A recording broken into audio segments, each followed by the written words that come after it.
Hi guys, welcome to the vlogs. Advice for the days. Kapag marami kang mga alalahanin at wala ka nang malapitan, problema, andyan ang ating Diyos Ama.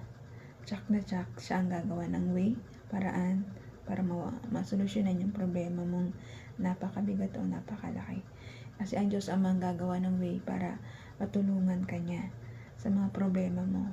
Halimbawa, malaki yung pagkakautang mo, o marami kang bayarin, o marami kang iniisip na problema sa buhay mo na halos hindi mo na makaya, na halos wala ka nang maisip na solusyon, o halos wala ka nang malapitan na tao, gagawa po ang Diyos ng way o ng tao para masolusyonan yan.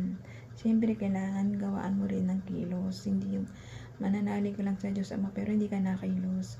Kailangan may kilos din po tayong dapat gawin para magampanan at magawa ng solusyonan yung mga problema mo. Ang Diyos hindi natutulog. Ang Diyos nagawa ng way tulad ko.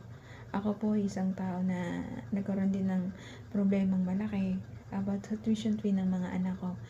So, nabanggit ko na po ito sa iba kong mga vlog. So, sinishare ko lang parati sa inyo na ako OFW na may 4 na anak. So, yung isa kong anak na pagtapos ko na nag-asawa na siya. Pero natulong pa rin siya sa akin sa pangatlo kong anak na psychology. Second year college ngayon. So, ngayon 3 po yung pinapaaral kong college. So, nagipit po ako. So, gumawa po ang Diyos ng way para masolusyonan ko yung tuition fee ng mga anak ko at panggastos nila. Kahit malaki man yung tubo na pinagkakautangan ko, pero natapos ko rin po yun. At natapos ko na po noong August 2000. Ito lang pong year, 2004. So, kaya po ako nananalig at nananampalataya sa Kanya. Lahat ng problema ko, pinasa Diyos ko na lang po. Alam ko, naniniwala at nagtitiwala ako sa ating Diyos Ama na lahat ng mga panalangin ko at dalangin ko ay walang imposible sa Kanya. Lahat gagawin niya, gagawa siya talaga ng way para matulungan niya talaga ako. Alam ko, bilang isang anak niya, bilang isang mabuting tao, sinusiklian ko po yun sa inyo na ganito pagiging pag-advise ko sa inyo na mabubuting gawa na galing po sa Kanya. Ito po yung sukli ko po sa Kanya na ginagawa niya kabutihan sa akin. Kaya nagiging mabuti po akong tao, nagiging nilalawakan ko yung pangunawa ko, kababaang loob, at nagkakaroon ako ng Diyos Ama para hindi po ako maligaw ng landas.